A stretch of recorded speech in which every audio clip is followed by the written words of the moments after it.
Before there were creatures, there was the world. Before there was a world, there was a star. Before there was a star, there was nothing. Before the end, there was the beginning. And before the beginning, there were gods. The storm, the builder, the scholar, the conqueror, the judge, the destroyer, the young, the guard, and above them all, the Lord and Mother of all. In scripture and legend, these 9 great beings emerged from an inconceivable unknown, and in their wake was left the star, the sun, the first fire, a symbol and provider both of the life force that would fill the world to be. Then came the world. The Lord and Mother of all wrought from her will only, both matter and energy, and raw creation filled the nothing that had met them when they had arrived. Every atom, everything that would ever be, created then and there, for she was the Mother. The storm, the face of chaos, unleashed her own will, and it all began to change. Every shape it could, the everything became everything else. Elements and forces trading existence with one another, whirling in an infinite spiral of chaos, for she was the storm. The builder, seeing myriad connections and machinations among the chaos, began to dream. She pointed and traced in the void everything that would be built from what moved around them, all the works of all who might ever live imprinted then and there, for she was the builder. The scholar, in his wisdom, gave a name to every force and to every element, described in volumes beyond volumes the creations and dreams of the others, and advised them. He ensured that despite the chaos, the dreams, and the tempers of the eager gods, their clarity of purpose would remain, for he was the scholar. The conqueror, barely contained in his desires, leapt into the spiral, and claimed pieces from it for himself and for the others. He fought in the chaos as one fights when in a wild ocean, and contended with the others for the things he favored when he brought them back, fighting endlessly, for he was the conqueror. The judge, seeing the threads of creation that even the greatest and wisest among them could not, knew where and when each and everything that existed belonged. Swiftly he moved the everything about until the chaos was order, for he was the judge. The destroyer, seeing their work nearly done, began her own. What was not needed and what would never be, she made back into nothing. When her work was done, the everything was smaller, and all that would ever be was less for the loss of what would never be, for she was the destroyer. The young, dazzled by the works of her elders, took great joy in everything she saw. Beauty, inspiration, the wonders and games and adventures that would be enjoyed by everyone who would ever see the world. Her mind filled and heart swelled with them, and she could think of nothing but the joys she wished to fill the world to be, for she was the young. The guard, seeing the chaos, the contention, the dreaming, the destruction, knew that the world to be, like the gods themselves, would see conflict and hardship. Those around him and those who would one day walk below him would need strength and champions. Before the world was ever made, there was one who stood to protect it, for he was the guard. The Lord and Mother of all, along with those who worked beside her, made the world of this. Soon to be filled with life, the world to be, and other worlds for the gods to live upon, were made and circled the sun.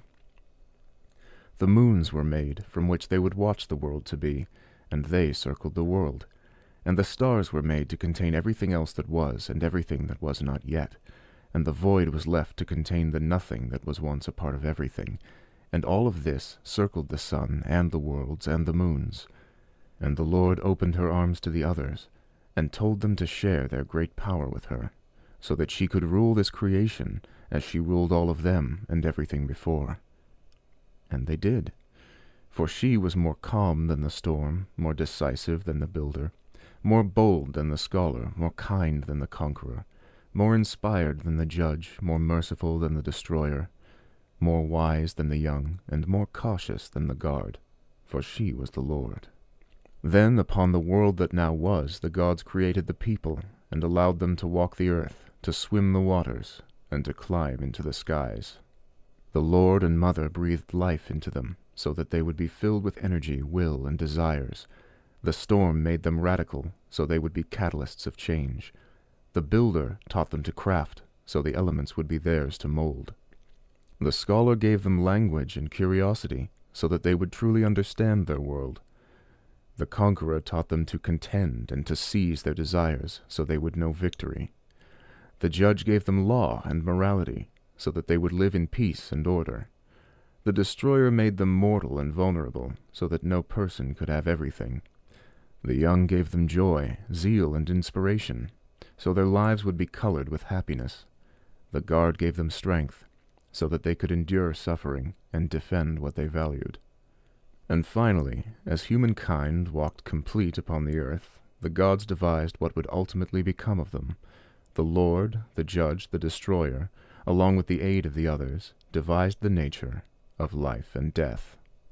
The gods knew they were imperfect, and their humankind only more so.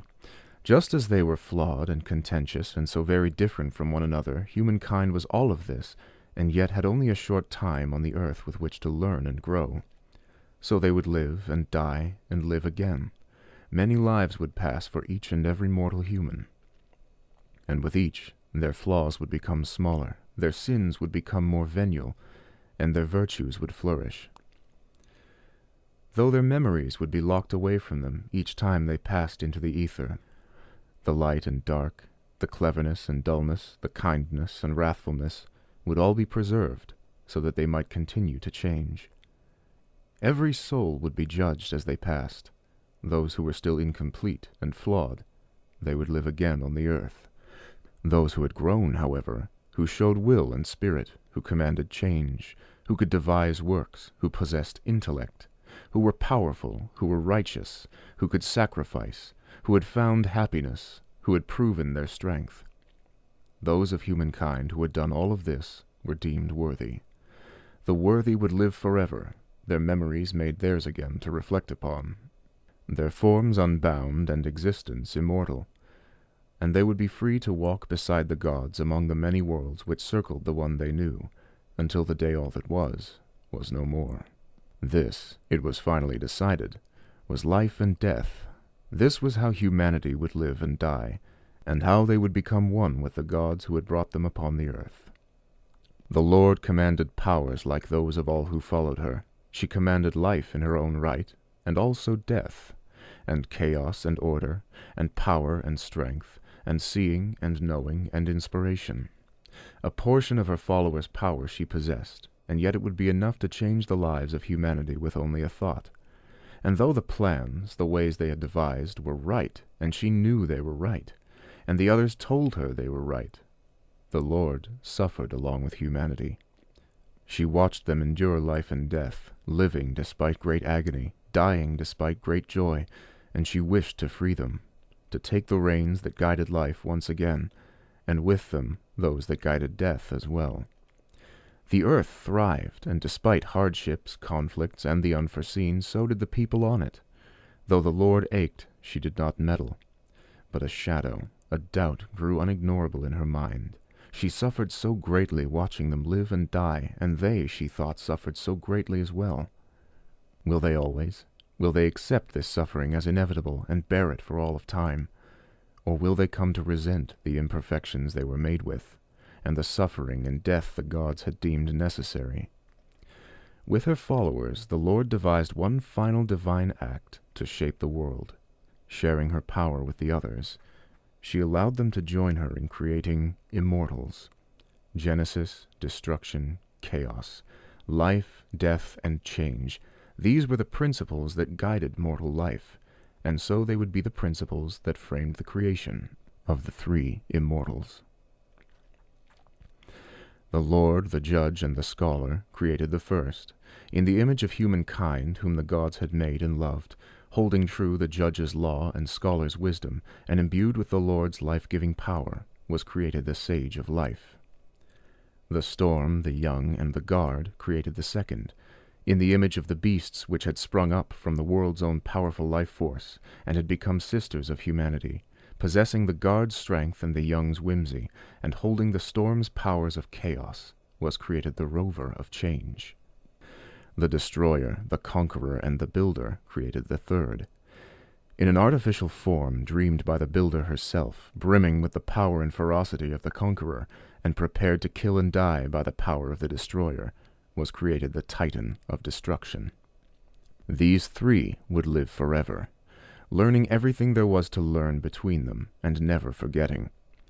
When conflicts became too great, when shadows overtook the earth, they would have the might and wisdom to stop it. But perhaps most importantly, they would live on, and the Lord would watch them live, and would never have to watch them die.